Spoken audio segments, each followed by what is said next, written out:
ગઈ તારીખ 29/5/2024ના રોજ 11:15 વાગે કવાંટ પોસ્ટેમાં રેણધી ગામના જયેશભાઈ અરવિંદભાઈ રાઠવા આ પોસ્ટેમાં આવી અને એક જાહેરાત આપી કે રાત્રિના 2:30 વાગ્યાના સમયે તેઓ મોટી સાંકળ ગામે મામેરું લઈને પોતાના સગાવાલા સાથે પિકઅપ વાન લઈને ગયા હતા.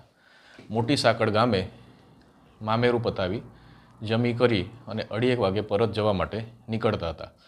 તે વખતે ગામના પ્રવીણભાઈ વીરસિંહભાઈ ડીજે અને ઘોડો સાથે આવેલા અને 30થી 40 માણસો નાચતા નાચતા આવતા હતા. તે વખતે કંઈક ફટાકડા જેવો ફૂટવાનો અવાજ આવ્યો. ત્યારબાદ પિકઅપમાં બેસેલ શાંતુબેન ને કંઈક વાગ્યું અને લોહી નીકળે છે તેવી ફરિયાદ કરી.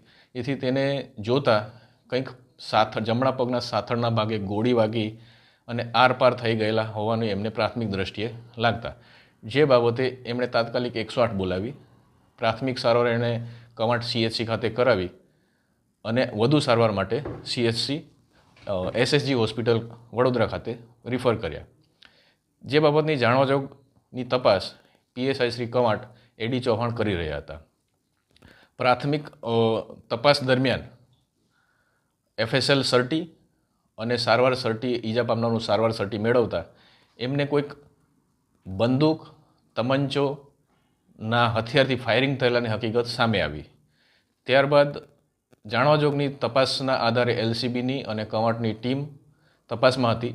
દરમિયાન પ્રવીણભાઈ જે શકમંદ હતા એમને લાવી અને પૂછપરછ કરતાં એમણે આ બાબતની કબૂલાત કરી કે ડીજેમાં રાત્રિના સમયે નાચતી વખતે એમણે પોતાની પાસેનું એક હથિયાર તમંચો જે દેશી હાથ બનાવટનો છે એ કાઢી અને ફોડતા આ બનાવ બન્યો છે.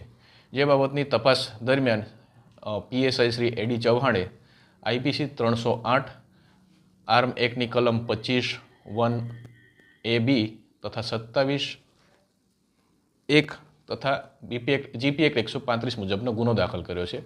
હાલે આરોપીને અરેસ્ટ કરવામાં આવ્યો છે અને ગુનામાં વપરાયેલ જે વેપન છે દેશી હાથ બનાવવાનો તમંચો રિકવર કરવામાં આવેલો છે. તપાસ હાલે AD ચૌહાણ ચલાવી રહ્યા છે.